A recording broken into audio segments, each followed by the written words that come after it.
আমাদের জীবনে আমার আর হয় কি না হয়। আজকে সবাই মিলে আমরা একটু অনুভব করবো, নয় শুধু দর্শন হবে না, কিন্তু অনুভব তো করতে পারি। রাধারানী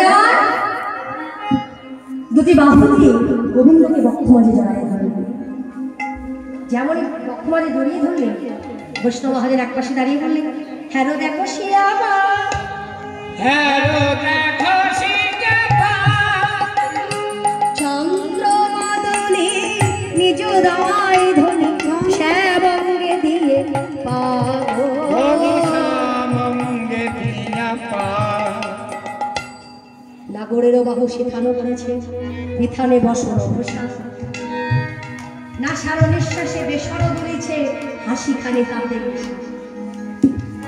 পরিহাস করে নিতে চাই হরি, সাহস না হয় বলে ধীর করো বলো না করিও বলে দাসে জগন্নাথ তোরা বাবা বলো না, রাধা গোবিন্দ ঘুমিয়ে পড়েছে।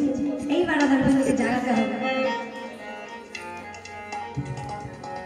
রাধা গোবিন্দকে জাগাবার জন্য আজকে সুখ আর শাড়ি তাদের দুজনকে ডেকে নিয়ে আসলেন সখী বাবা। রাই জাগো শাড়ি সুখ বলে, রাই জাগো শাড়ি সুখ বলে,